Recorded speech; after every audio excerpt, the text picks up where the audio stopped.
24 ঘন্টার মধ্যে হাইকোর্টের যদি ক্ষমতা থাকে তাহলে মুখ্যমন্ত্রী মমতা বন্দ্যোপাধ্যায়কে গ্রেফতার করা হোক। আপনি আজকে যে দেশদ্রোহের নিয়ে কথা বলছেন, মঞ্চে দাঁড়িয়ে বলেছিলেন কলকাতা হাইকোর্টটা বিজেপির আদালত, কেন কলকাতা হাইকোর্টের সাহস হয়নি মুখ্যমন্ত্রীর এগেইনস্টে কন্টেম্প্ট প্রসিডিং নিয়ে তাকে অ্যারেস্ট করানো? অরিত্র, একদম ডিসকোর্সটা সিম্পল। কলকাতা পুলিশ আউটপোস্ট করুক কি না করুক আমাদের কিচ্ছু এসে যাচ্ছে না এখন, কারণ কলকাতা পুলিশের হাতের বাইরে এই কেস। এটা সিবিআই, সিআইডি এই সমস্ত কিছুর বাইরে একেবারে অ্যান্টি টেরার অপারেশন যারা করে তারা এইটা ইনভেস্টিগেট করুক এবং এনআইএ প্রয়োজনে একটা আউটপোস্ট করুক। এই নামগুলো আমি জানি না এগুলো সত্যি না মিথ্যে, কিন্তু তুমি আমার ধারণা এদেরকে নিশ্চয়ই ডিফেন্ড করবে না। দেখুন, প্রথম কথা হচ্ছে যে কলকাতা পুলিশের আউটপোস্ট হবে কি হবে না এটা নিয়ে আজকে আলোচনা করা অপ্রয়োজনীয়। তার কারণ 2014 সালের একটি মামলাতেই হাইকোর্টের ক্লিয়ার ডিরেকশন দেওয়া ছিল যে আইডি কার্ড ভিত্তিক ইউনিভার্সিটির ভেতরে প্রবেশ করানো সিস্টেম করতে হবে, কলকাতা পুলিশের আউটপোস্ট সেখানে করতে হবে, বাইরের লোকজন গেলে ইউনিভার্সিটির একটা ডেস্ক বা কিয়স্ক থাকবে। কিন্তু সেগুলো তো একটাও হয়নি অরিত্র। না, এগুলো হবে কি করে? স্টেটের মানে প্রয়াস থাকতে হবে তো, স্টেটের মানসিকতা থাকতে হবে তো। স্টেট সেইগুলো একটাও করেনি 2014 থেকে আজকে। তুমি বলছো 2014 থেকে আই কার্ড, যে আজও আমাদের প্রতিনিধি জিজ্ঞেস করেছে আই কার্ড কোথায়, কেউ উত্তর দিতে পারেনি। তুমি বলছো সিসিটিভি বা আউটপোস্ট, এগুলো সমস্ত কিছু 2014 থেকে। 2014, হ্যাঁ। কলকাতায় মামলার নাম হচ্ছে Bimal Shankar Nanda versus state of West Bengal. আপনারা অনলাইনে অর্ডার কপি পেয়ে যাবেন। আচ্ছা অরিত্র, আমাকে আরেকটা জিনিস বলো। ধরো আমি একজন ব্যক্তি হিসেবে কোর্টের অর্ডার মানলাম না, আদালত অবমাননা করলাম, আমার বিরুদ্ধে যে শাস্তি হবে সেটা নিশ্চয়ই কলকাতা পুলিশের বা পুলিশ মন্ত্রীর বিরুদ্ধে শাস্তি হওয়া উচিত। মানে এটা কন্টেম্প্ট অফ কোর্ট, তার মানে তুমি বলছো? দেখুন, প্রথম কথা, কন্টেম্প্ট অফ কোর্ট আনফর্চুনেটলি আমাদের প্রাক্তন পুলিশ কমিশনার বিনীত গোয়েল সাহেবের বিরুদ্ধেই ছিল। এখন ঘটনা হচ্ছে, আপনি যে ভারতবর্ষ বা দেশ বিরোধী ইত্যাদি নিয়ে কথা বলছেন এবং এই যে ইন্দ্রানুজ রায়কে নিয়ে কথা বলছেন, এনআইএর ইন্টারভেনশন বলছেন, আপনি এনআইএ ইন্টারভেনশন অ্যাক্ট 2019 আপনি যদি দেখেন তাহলে তার লাস্ট পেজে আপনি যে শিডিউলড অফেন্সেসগুলো দেখবেন তার মধ্যে আইটি অ্যাক্টের 66F, এই অফেন্সটা একটা শিডিউলড অফেন্স যার এগেনস্টে এনআইএ আসতে পারে। এই ধারাটার মধ্যে গল্পটা হচ্ছে সাইবার টেরারিজম। আপনি কিছুক্ষণ আগে আপনার যে ফেসবুক পোস্টগুলো দেখাচ্ছিলেন যেখানে জঙ্গিবাদ নিয়ে কথা বলা হয়েছে, যেখানে মাওবাদের সমর্থনে কথা বলা হয়েছে, ইনফ্যাক্ট ধ্বংস করার কথা বলা হচ্ছে। ইনফ্যাক্ট এই ইন্দ্রানুজ রায় এসএফআই এর তো সদস্য নয়, এই ইন্দ্রানুজ রায় আরএসএফ বলে একটি অর্গানাইজেশনের সদস্য। আরএসএফ এর ফেসবুক পেজ 2010 সালে খোলা হয়েছিল। সেই ফেসবুক পেজের অ্যাবাউট সেকশনে গেলে আপনি পরিষ্কার দেখতে পারবেন, সেখানে বলা আছে যে আমরা নকশালবাড়ি আন্দোলনের আদর্শে ছাত্রদেরকে রেভলিউশনারি মানসিকতায় উদ্বুদ্ধ করে থাকি। শুধু তাই নয় অরিত্র, এসটিএফ, এনআইএ এদেরকে গণপিটুনি দেওয়ার কথাও এখানে বলা হচ্ছে। হ্যাঁ দেখুন, মানে এটা কি কলকাতা পুলিশ দেখতে পাচ্ছে না বা মমতা ব্যানার্জি দেখতে পাচ্ছেন না? না, এইগুলো কখনো দেখতে পায়, কখনো দেখেও না দেখার ভান করে, কখনো কখনো এই ধরনের মাওইজম, নকশালিজম, আলট্রালেফট এইগুলোকে স্টেট নিজের পক্ষে ব্যবহার করে। এবার আমি আমার মূল জায়গাটায় আসছি, সেটা হচ্ছে দেখুন, আপনি ভারতবর্ষের যে ফান্ডামেন্টাল ডিউটিজের কথা বলছেন, নিশ্চয়ই ভারতবর্ষের জাতীয় আইডেন্টিটি, ইন্টিগ্রিটি এগুলো রক্ষা করা আমাদের প্রত্যেক নাগরিকের কর্তব্য। এবং আমি মনে করি আমি কোনোভাবেই এইরকম কাশ্মীর আলাদা করে দাও, বাংলাকে আলাদা করে দাও, এই ধরনের রাষ্ট্রদ্রোহী মানে এই ধরনের দেশ বিরোধী যে কথাবার্তা, দেশের ইন্টিগ্রিটিকে নিয়ে যে কথাবার্তা প্রশ্নগুলো হচ্ছে, আমি সেগুলো সমর্থন করি না। কিন্তু আমি চোখ বন্ধ করলে, আপনি কোন ভারতবর্ষকে দেখেন জানি না, আমার চোখ বন্ধ করলে সামনে যে ভারতবর্ষটা আসে, সেই ভারতবর্ষে এই মুহূর্তে যে লোকসভা বা আইনসভা রয়েছে তার 46% জয়ী আইনসভার যারা এমপি তাদের এগেনস্টে ক্রিমিনাল কেস রয়েছে। আমার চোখের সামনে ভারতবর্ষটায় অন্তত 170 জন এই মুহূর্তের আইনসভার এমপির বিরুদ্ধে ধর্ষণ, কিডন্যাপিং, খুন, রাহাজানির মামলা রয়েছে। আমি চোখ বন্ধ করলে যে ভারতসভাটা দেখি, যে ভারতবর্ষটাকে দেখি, তার আইনসভায় 35% বিল মাত্র 1 ঘন্টার মধ্যে কোনো রকমের ডিসকাশন ছাড়া পাশ হয়ে গেছে। আমি চোখ বন্ধ করলে দেখতে পাই যে 17তম লোকসভা গোটা ভারতবর্ষের রাজনৈতিক ইতিহাসে সব থেকে কম সংখ্যক দিন, 5 বছরে মাত্র 272 দিন ফাংশন করেছে।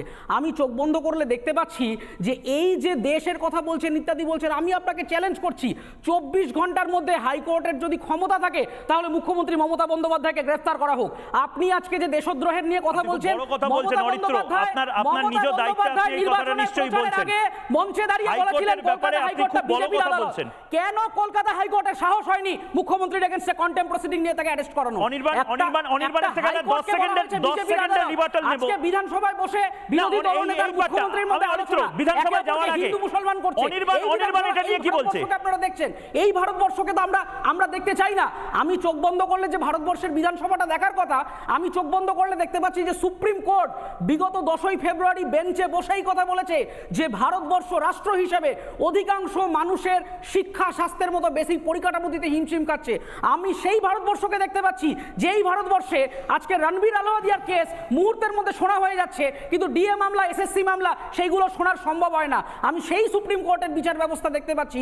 Doctor B.R.. আম্বেদকর বলেছিলেন যে তার সব থেকে প্রিয় আর্টিকেল 32, যেটা দিয়ে একজন নাগরিক সুপ্রিম কোর্টকে অ্যাপিল করতে পারে। সেখানে 85,000 মামলা সুপ্রিম কোর্টে পেন্ডিং হয়ে আছে। আমি চোখ বন্ধ করলে সেই ভারতবর্ষ দেখছি যেখানে পশ্চিমবঙ্গের বিধানসভায় দাঁড়িয়ে একজন এমএলএ আরেকজন এমএলএকে বলছেন যে আমার কাছে দল নয় জাতি বড়, আমি আপনাকে দেখে নেব।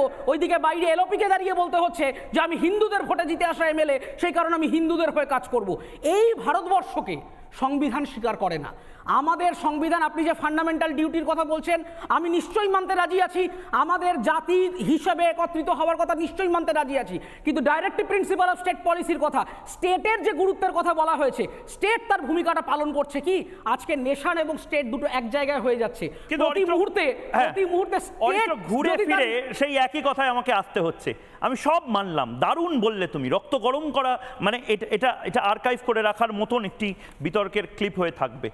কিন্তু আমার বাস্তব চিত্র, মানে আমিও যখন কলেজে পড়তাম তখন আমিও দেখতাম, মানে যাদবপুরের এই স্টেশনের সামনেই প্রায় বিপ্লব দাঁড়িয়ে আছে বলে আমাকে বোঝানো হতো। তারপরে দেখলাম বিপ্লব দাঁড়িয়ে নেই, কিন্তু তোলাবাজি বা হিন্দু বিদ্বেষ দাঁড়িয়ে রয়েছে। ঠিক সেরকমভাবে তোমার যে কথাগুলো আমার দারুণ লাগে। কৌস্তব হাসছে, কৌস্তব ছাত্র পরিষদ একটা সময় করতো, এখন আমি আর কৌস্তব একই ব্যাচে। সজলদা তো ছাত্র আন্দোলন থেকেই উঠে আসা। সজলদা, এই যে এই একটা ধারণা তৈরি করা এবং বাস্তবের মাটিতে এই ইমপ্লিমেন্টেশন না হওয়া, আমি ছোট্ট করে 30 সেকেন্ড সজলদা আপনার থেকে নেব। এই মগজ ধোলাইটা যাদবপুরে, আপনি নিজেও তো ছাত্র আন্দোলন করেছেন, এই মগজ ধোলাইয়ের ট্রেনিংটা আপনি দিতে পেরেছিলেন? মাওবাদী, নকশাল সবকিছু মিলে গিয়ে? না না, ওখানে চিরকালই একটা নক্সালাইটদের একটা সংগঠন ছিল এবং দ্যাট ওয়াজ স্ট্রং, এটা নিয়ে কোনো প্রশ্ন নেই। কিন্তু তখন এই ভারত বিরোধিতা করার যেটা যে কালচার এসছে তখন এটা ছিল না। এখন এটা যখন সিপিএমের সরকার ছিল, সিপিএম এটাকে পুষে রেখেছিল, নিজেদের প্রয়োজনে ব্যবহার করতো, এখনও তাই চলছে। এই যে অভিনব বলে একটি ছেলে, সে অভিনব কায়দায় নয় বলবো না, মমতা ব্যানার্জির কায়দায় হুইল চেয়ারে এখন ঘুরে বেড়াচ্ছে, হুইল চেয়ারে বিভিন্ন চ্যানেলে যাচ্ছে, গিয়ে ভাষণ দিচ্ছে। তার বাবাকে গিয়ে খোঁজ করে দেখুন, তার বাবা হচ্ছে তৃণমূলের নেতা। এই হচ্ছে যে এদের মিলিজুলি সরকার। অরিত্র যা বলেছে বিশ্বাস করুন, আমার সত্যিই ভালো লেগেছে যে অরিত্র যে কথাগুলো বলেছে সত্যি তো সব ঠিক, কিন্তু এটাও মানতে হবে যে এই লোকগুলোর বিরুদ্ধে বিভিন্ন মামলায় অভিযোগ আছে, তারপরেও মানুষ তাকে নির্বাচিত করেছে। সে আমার দলে হতে পারে, আমার বিরোধী দলেও হতে পারে, এটা ঘটনা। মানুষের ম্যান্ডেটকেও আমরা ছোট করতে পারি না। মানুষ এগুলো জানা সত্ত্বেও এদেরকে নির্বাচিত করেছে বিভিন্ন ক্ষেত্রে, সব দলেই। কিন্তু আমার প্রশ্নটা হচ্ছে যে ভারত বিদ্বেষের, নিশ্চয়ই আপনি যে ভারতের স্বপ্ন দেখেন, সে ভারতের স্বপ্ন আমরা প্রত্যেকটা সুস্থ বুদ্ধিসম্পন্ন মানুষ আমরা দেখতে চাই। কিন্তু প্রশ্ন হচ্ছে এরা যারা প্রকাশ্যে ইয়ে আজাদি ঝুটা হ্যায় থেকে শুরু হয়েছিল এবং এখনো ভারত তেরে টুকরে হোঙ্গে ইনশাআল্লাহ ইনশাআল্লাহ, এই যে স্লোগান, এই স্লোগান যে আজও ক্রমবর্ধমান চলে আসছে। আপনারা আমাকে এইটা বলুন যে এই জিনিসটা বন্ধ হওয়া দরকার কি দরকার নয়? আপনার সব 100% সত্যি, আমরা আপনার সাথে একমত যে এই ধরনের বিভিন্ন যারা আজকে বসে আছেন, আমার বিরুদ্ধেও বহু মামলা আছে, কিন্তু 60টা 70টা মামলা করে প্রমাণ করতে পারিনি এখন অব্দি একটা মামলা, এখনো 20-25টা মামলা আছে। কিন্তু বিষয় সেটা নয়, বিষয় হচ্ছে যে রাষ্ট্রদ্রোহিতা এবং সেটা প্রকাশ্যে, সেটা কোনো লুকিয়ে নয়, ক্যামেরার সামনে দাঁড়িয়ে। আমার প্রশ্ন এই জায়গাটায় যে একে আমরা হ্যাঁ বানায় উত্তর হওয়া উচিত। এবং আমি কৌস্তবের কাছে যাওয়ার আগে একদম সজলদা, আমি কৌস্তবের কাছে যাওয়ার আগে আমি ভারতে টুকরে হোঙ্গে যে বক্তব্যটা উঠে আসলো, এটা জেএনইউতে যে সময় এটা নিয়ে বিতর্ক হয়েছিল, যাকে অন্যতম অভিযুক্ত তোমরাই করেছিলে, বিজেপি সরকার করেছিল, সেই শেহলা রশিদের ওপর থেকে মামলাগুলো তুলে নিলে কেন? সেই প্রশ্নটা করো সজল ঘোষকে। অমিত শাহ দপ্তর কেন তুলে নিল?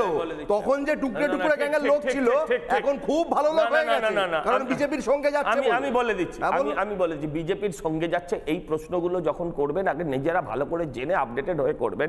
সেটা হচ্ছে যে এই মামলাতে অন্যরা আজও জেল খাটছে। আরে কে হ্যাঁ, জেল এক মিনিট খাটছে? আরে বলতে দিন, বলতে দিন। শেহলা এক রশিদের মিনিট, উপর বলতে দিন, মামলাটা বলতে দিন। তুলে নিলেন শেহলা কেন? রশিদ, এটার উপর শেহলা অন্যরা জেল রশিদ, খাটছে না। তিনি প্রমাণিত কানাইয়া কুমারও নয়, জেল খাটছে তিনি না। প্রমাণিত অনির্বাণ নয়, ভট্টাচার্য- এ ব্যাপারে তাই কানাইয়া কুমারও খাটছে, প্রমাণিত সরকার নয়। যখন মনে করে, অনির্বাণ এক মিনিট, ভট্টাচার্য প্রমাণিত আপনাকে একটা নয়। কথা বলি, শেহলা দাঁড়ান না ভাই, রশিদও প্রমাণিত আবু নয়। সুফিয়ানের বিরুদ্ধে ওদের মামলা বিরুদ্ধে তুলছেন মামলাটা কেন? চলছে। আবু সুফিয়ানের ওদের বিরুদ্ধে মামলা তুলছেন মামলাটা কেন? চলছে। আবু এর সুফিয়ানের বিরুদ্ধে উঠে গেল মামলা কেন? তুলছে কেন? যেহেতু সিপিএম বিজেপির জামানায় কাছাকাছি যারা মামলাটা খুনের উঠে গেল, মামলায় অপরাধী ছিল বাকিদের বিরুদ্ধে তাদের চলছে। বিরুদ্ধে মামলা ওসব তুলছেন ধর্নাবো কেন? লোকে বোঝে। আপনি বলুন, আপনি তো মানস মামলার ভূঁইয়ার বিষয়টাও বিরুদ্ধে জানেন না। মামলা তুললেন কেন? নানা ধরনের কন্টেন্ট দেখার জন্য লাইক করুন, শেয়ার করুন আমাদের ফেসবুক পেজ, সাবস্ক্রাইব করুন আমাদের ইউটিউব চ্যানেল। পাশাপাশি অন্যান্য ব্রেকিং নিউজের জন্য অবশ্যই চোখ রাখুন রিপাবলিক বাংলায়।